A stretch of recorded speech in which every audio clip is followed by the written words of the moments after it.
سلام دوستای عزیز، به یک ویدیوی دیگر ما خوش آمدین. امروز طرز تهیه نارنج پلو و یا زرد پلو با شما دوستا شریک می سازم. یکی از غذاهای خیلی خوشمزه و اصیل افغانی است. در این ویدیو از 0 تا 100 تمام نکات و جزئیات مهم در مورد پختن زرد پلو با شما دوستا شریک ساختیم. تا آخر ویدیو با ما باشید.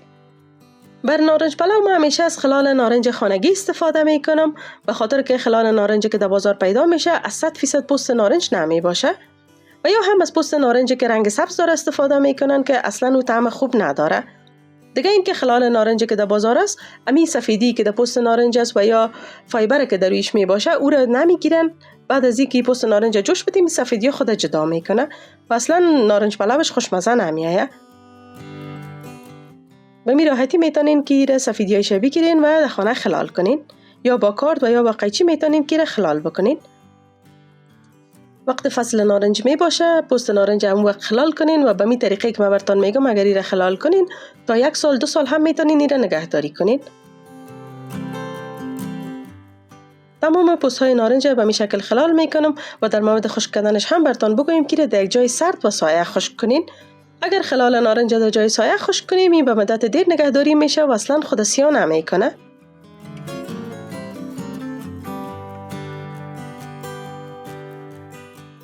من خلال نارنج به مدت 8 روز در جای سایه ماندم و میبینید که چقدر خوب خشک شده. برای پختن نارنج پلو آب میمانم که جوش بیایه. نیم قاشق چای خوری نمک اضافه میکنم و این نارنج را که خلال کردیم و خشک کردیم میره در آب مندازم و میمانم که بجوشه و تلخیش از بین بره. این نارنج را که شما میبینید ما ایره 5-6 ماه قبل خشک کردیم و میبینید که در قدر وقت هم رنگ خود تغییر نداده و سیاه نشده. بر 5 دقیقه میمانم که در آب بجوشه. بعد از 5 دقیقه ای آبش صاف میکنم.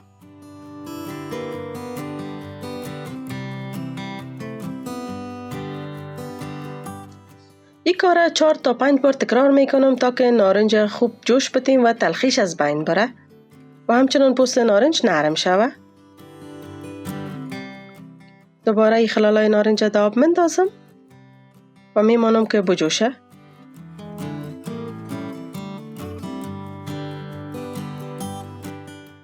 وقتی خلال نارنج به این اندازه نرم شد و تلخیش هم از بین رفت، حرارت گاز خاموش میکنم و ایره صاف میکنم آبشه.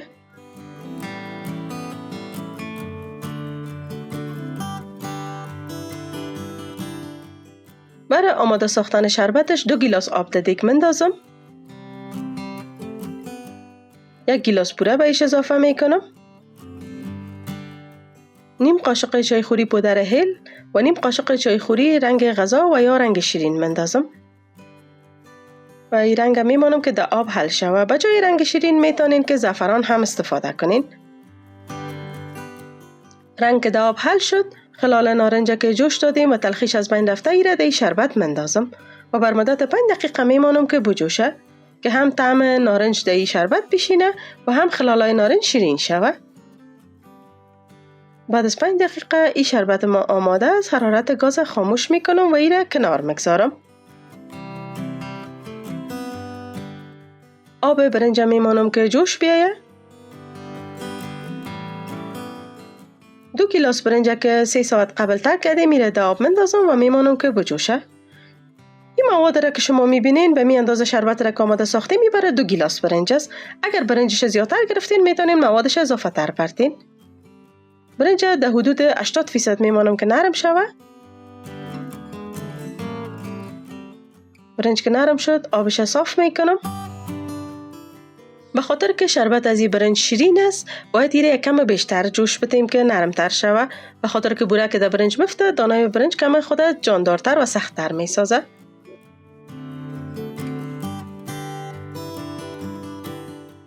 شربت را که آماده کردیم بر روی برنج مندازم.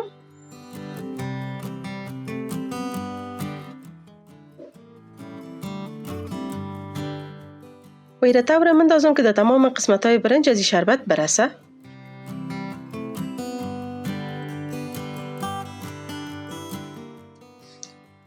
یک باری شربت با برنج مخلوط میکنم. اطرافش جمع میکنم. و با کفگیر رویش سوراخ میکنم که بخار برنج بالا بیایه.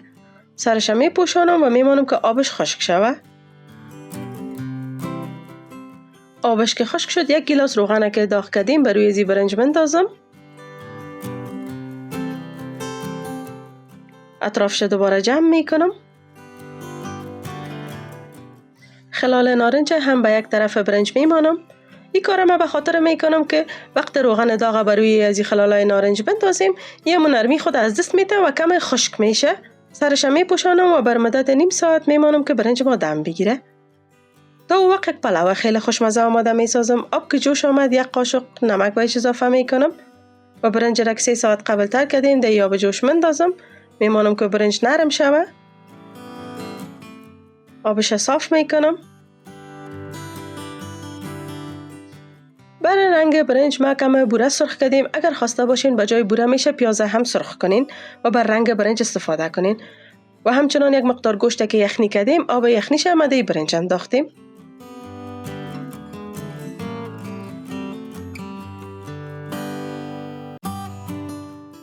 یک قاشق غذاخوری مصالحه پلو بهش اضافه میکنم. طرز تهیه این مساله را ما در ویدیوهای قبلی با شما دوستا شریک ساختیم. اگر خواستین میتونین که در چینل ما ببینین. اطراف برنج جمع میکنم و میمانم که آبش خشک شوه.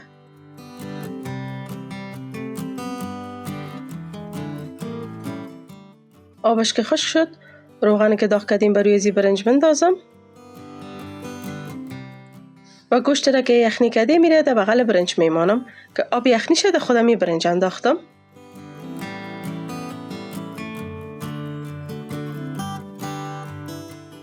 سرش می پوشانم و این برنج هم میمانم بر نیم ساعت که دم بگیره. بعد از نیم ساعت برنجای ما دوش دم گرفته و حالا وقت کشیدنی برنج است. در گذشته وقت مجلس ها در خانه برگزار می شد و یا هم میمانی های خاص می بود این زرده پلو آماده می ساختن. حالا که اکثر میمانی ها و یا هم محفلات هتل می باشه و قدر کسی را آماده نمی سازه و اگر پخته می کنن به این طریقه اصیلش را آماده نمی سازن. اما اگر شما خواستین که یک باری را امتحان کنید حتما به این طریقه را پخته کنین. بسیار زیاد مزه‌دار می آید. تمام نکات را که ما براتون یادآور شدیم 1 بار را در نظر بگیرین و به این طریقه نارنج هم در خانه خلال کنین. نه تنها خلال نارنج بر نارنج پلو بلکه بر الوا و یا هم بر مربا میتونین ازش استفاده کنین. پلو هم میبینید که چقدر یک پلو خوش رنگ و دانه دار آمده. و این هم از زرده پلو ما که چقدر یک رنگ رخ خوب کشیده. آیا شما هم نارنج پلو و یا زرده پلو به می طریقه آماده می سازین و یا به کدام طریقه دیگه آماده می سازین؟ میشه که نظریاتتان بر ما بنویسین. از این زرده پلو بر روی برنج می کشم. بعضی دوستای یخنی گوشت بر روی برنج میچینن اما طریقه اصلش و یا طریقه اصیلش همین رقم است که یخنی همیشه در زیر برنج مانده میشه. از نارنجایش هم بر رویش مندازم و با کم بادام و پسته که قبلا پوستش گرفتیم رویش تزیین میکنم و به این شکل میتونیم که یک نارنج پلو خیلی خوشمزه آماده بسازیم. این ویدیو را با دوستایتان شریک بسازین تا غذاهای اصیل افغانی ما در دسترس همگی قرار بگیره و فراموش نشوه. تشکر از حمایت همیشگیتان. خدا نگهدار.